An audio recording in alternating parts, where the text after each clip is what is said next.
after a tough end to the 1970s.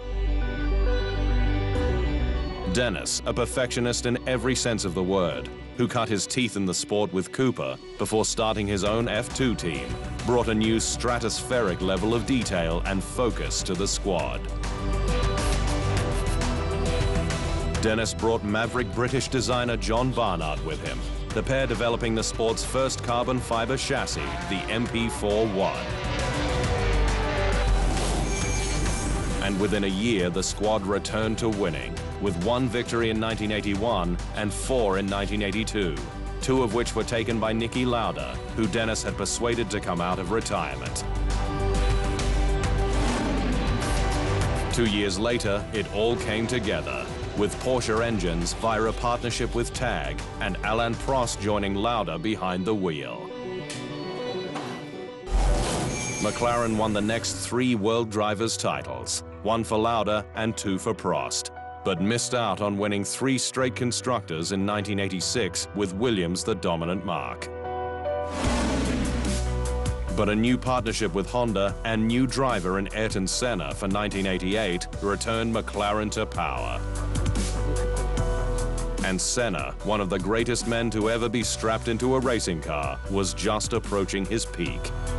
There was always a way that he mentally approached his driving. How do I get the best out of myself, for one, but how do I get the best out of the equipment at the same time? Back then, there was no data, per se. There was a couple of lines, braking lines, maybe a bit of speed, maybe a little bit of movement on the damper and stuff like that. It's very, very basic. And so began a golden era for the squad that would see Senna and Prost embarking on one of the most bitter rivalries F1 has ever seen, as the pair dominated on track. McLaren notched up the next 2 straight world title doubles with a record 15 wins from 16 races in 1988 and 10 from 16 the following year. Senna and Prost spending 2 full seasons at war with each other. Their furious on-track battles, especially at Honda's test track Suzuka, inspiring many future McLaren world champions. To be entering into the last corner knowing that, the championship decider was decided here, and Prost crashed into him one time there, and then into turn 1, Senna took Prost out one time. But all that animosity couldn't go on.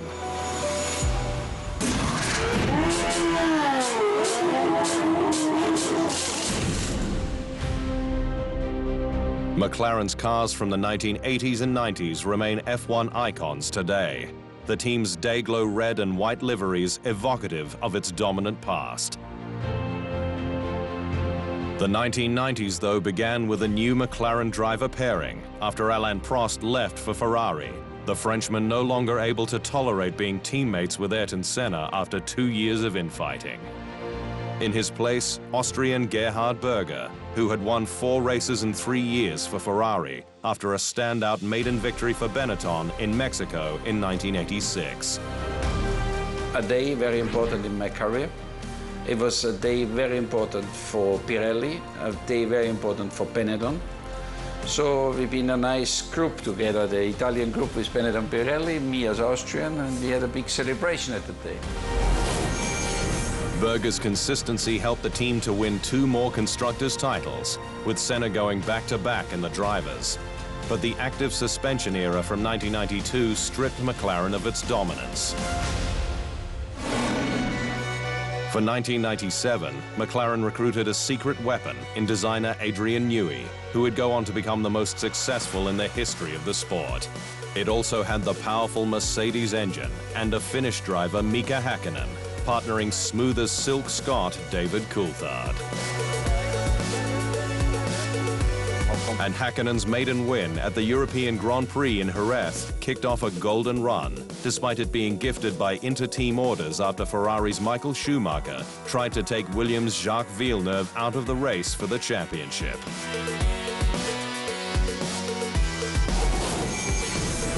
For the next 2 seasons, Häkkinen and Coulthard dominated at the front, with 9 wins combined in 1998 and 7 in 1999.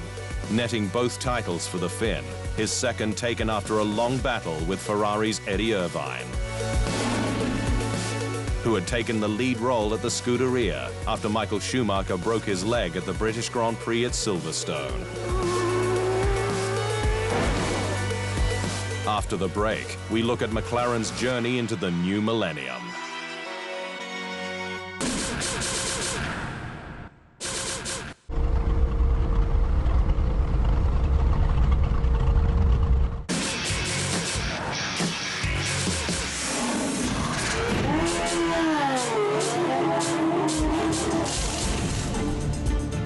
Kimi Raikkonen replaced his Finnish countryman Mika Häkkinen at McLaren for 2002. The two-time F1 world champion going on a sabbatical that he'd never return from. But the British squad needed to up its game against the Scuderia.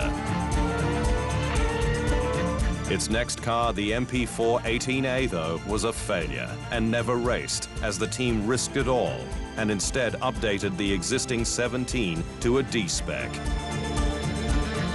The 17D actually had a lot of the ideas that had come from the 18A, that maybe that car was a little bit too close to the limit in every area, but the 17D took all the good ideas and raced them through that year. So it was kind of fascinating in terms of watching how much risk you could take, you know, how far should you go in terms of design. When someone's 2 seconds quicker than you, how do you catch up? Incredibly, Raikkonen missed out on the 2003 F1 World Championship by just 2 points, despite a single win in Malaysia, his first in the sport. David Coulthard was replaced by Juan Pablo Montoya for 2005, but he'd last just a year and a half there before defecting to NASCAR in frustration. An all-new driver lineup for 2007 featured two-time F1 world champion Fernando Alonso, fresh from Renault, paired with a highly rated rookie in Lewis Hamilton, who challenged his status from the outset. But that furious battle was overshadowed by the squad's darkest moment, the Spygate scandal. McLaren fined $100 million by the sports governing body, the FIA, after then technical director Mike Coughlin was found with 780 pages of rival Ferrari's secret engineering data. The squad was also excluded from the 2007 Constructors' Championship, though both drivers, Alonso and Hamilton, were allowed to keep their points. We have never denied that the information from Ferrari was in the personal possession of one of our employees at his home. The issue is, was this information used by McLaren? This is not the case and has not been proven today.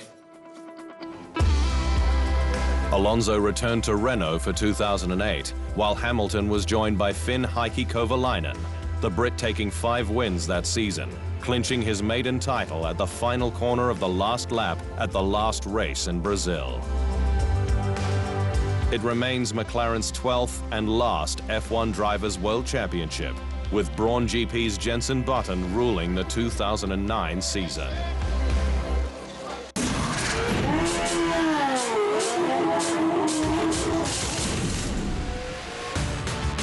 McLaren began 2010 with optimism and 2 F1 World Champion drivers, Jenson Button joining Lewis Hamilton, but it was the beginning of the Red Bull racing era and 4 straight championship doubles.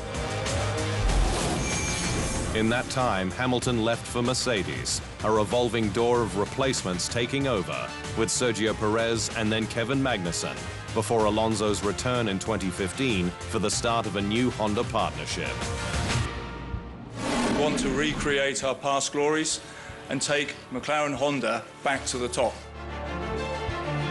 But it would never recapture the magic of the late 1980s partnership, with F1's turbo-hybrid power units endlessly complex and McLaren not giving Honda enough space in the car. The battle played out in the media. Life's challenging at the moment. We are, let's say, learning curve was a bit steeper than was expected. We started late, but the outcome is inevitable. We are a very focused partnership. We are one team, the Honda McLaren team, and in the end, the outcome, I hope, and believe will be inevitable, which is we will return to winning sooner rather than later. Amid the Honda failure, Dennis faced his own power struggle at the team. He failed to retake control and cut ties with the squad in 2017. Dennis was replaced by marketing guru Zach Brown, who came in as executive director, then CEO of McLaren Racing. And with the leadership team, he ended the Honda partnership, starting anew with Renault. But 2018 was something of a false start, despite the promise of the papaya orange livery, signaling a return to its original identity as a united bunch of elite racers. Obviously a rich history with Bruce McLaren, great movie about him last year, and a lot of listening to the fans. You know, the fans for a long time have been saying, go back to the papaya. But it would take more than a change to the colors for McLaren to recreate past glories.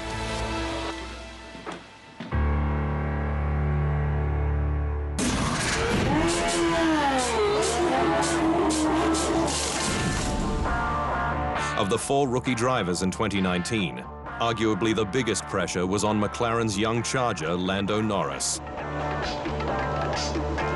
The 19-year-old is at a once great team deep in its rebuilding phase, with its 2 most important signings in technical director James Key and team boss Andreas Seidel fresh on the scene.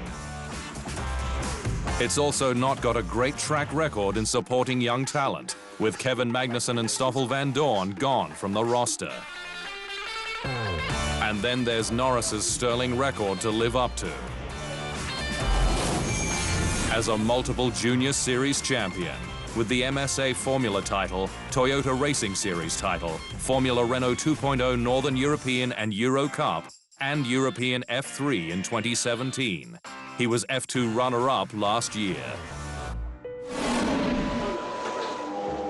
But Norris felt his former role as reserve driver had prepared him well. A lot. I learned some tracks I've never driven before, Japan being one of my favorite, but also being alongside the race team, learning from Fernando, from Stoffel, from everyone basically. Yeah, helps me prepare as much as possible for this coming season and going to Barcelona and then Australia. Norris did show promise, although he was outperformed by his more experienced teammate Carlos Sainz in his first season with the team. But 2019 was a happier year for McLaren. After the 2010s Big Three of Mercedes, Ferrari and Red Bull, McLaren was the best of the rest.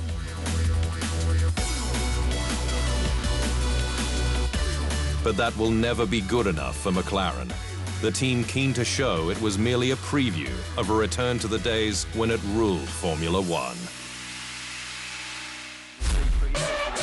That's all for now, but join us next time for another Inside Line special, shining a light on the legends, rivalries, and moments that hold a special place in Formula One history.